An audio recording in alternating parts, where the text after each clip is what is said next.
بسم اللہ الرحمن الرحیم۔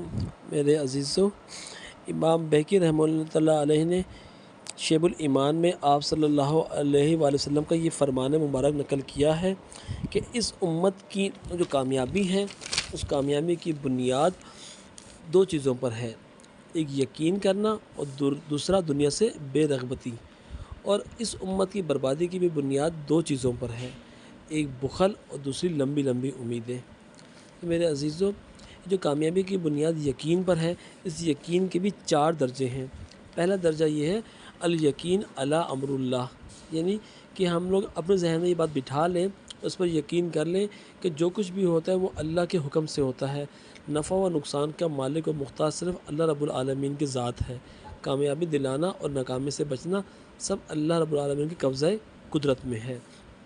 دوسرا یقین کا درجہ ہے یقین علی قدرت اللہ، یعنی اللہ رب العزت کی قدرت کاملہ پر یقین رکھے اور اس عقیدے پر اپنی زندگی گزارے کہ جو کچھ اللہ نے اس کے مقدر میں لکھ دیا ہے وہ اسے ضرور ملے گا، نہ اس سے کم اور نہ ہی اس سے زیادہ۔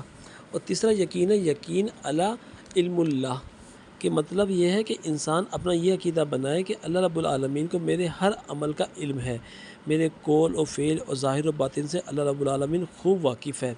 وہ ذات رات کے اندھیروں میں، دن کے اجالوں میں، آبادیوں میں، ویرانوں میں، جنگلوں میں، پہاڑوں میں، زمینوں اور آسمانوں میں جو کچھ بھی کر رہے ہیں سب اللہ رب العالمین کے علم کے احاطے میں ہے۔ اور چوتھا یقین کا درجہ ہے الیقین علی یوم الجزا، یعنی کہ انسان اپنا یہ عقیدہ اپنائے کہ ایک دن ضرور اپنے رب کے پاس پہنچے گا جہاں اس کو اپنے اعمال کی جزا یا سزا ملے گی، نیکیوں کا صلہ بھی ملے گا اور گناہوں کا عذاب بھی۔ اس دن اس کا ہر عمل اس کے سامنے پیش کر دیا جائے گا۔ تو میرے عزیزو، یہ یقین کے چار درجے ہیں۔ اور دوسری چیز کامیابی کی یہ زہد ہے۔ اس کا مطلب کیا ہے کہ انسان دنیا میں رہتے ہوئے خالق اور مخلوق دونوں کے حقوق ادا کرنے کی بھرپور کوشش کرے، لوگوں سے میل جول اچھا رکھے، اچھا لباس، اچھی خوراک، عمدہ رہائش اگر میسر ہے تو اسے اللہ کی نعمت سمجھ کر استعمال کرے اور اس پر اللہ کا شکر ادا کرے۔ اور میرے عزیزو، جو امت کی بربادی کی دو چیزیں ہیں اس میں سے ایک بخل ہے۔ بخل کیا ہے کہ خرچ کرنے کے موقع پر بھی انسان خرچ نہ کرے، اس سے دنیا کی محبت، لالچ، طمع اور حرص پیدا ہوتی ہے کہ انسان ہر وقت پیسوں کو گن گن کر جوڑنے کی فکر میں لگا رہتا ہے۔ اور دوسری چیز عمل ہے۔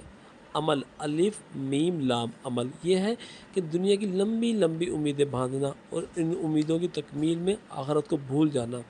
آج ہمارے لیے لمحہ فکرہ یہ ہے کہ ہماری حالت ایسی ہوتی جا رہی ہے کہ ہم نے اپنی دنیاوی امیدوں کو پورا کرنے کے لیے جائز و ناجائز، حلال و حرام کی پرواہ نہیں کرتے، اپنی تمام تر توانائیاں فقط دنیاوی مال و متاع کے حصول میں لگائے رہے ہیں، آخرت کو بھول چکے ہیں۔ موت، قبر، میدان حشر، جنت، جہنم، اخروی انعام و عذاب کو ہم لوگ یکسر بھولے بیٹھے ہیں، ہر وقت اپنی دنیا کو بنانے میں لگے ہوئے ہیں، جبکہ ہمیں ایک پل کا بھی علم نہیں کہ کب ہماری جان نکل جائے۔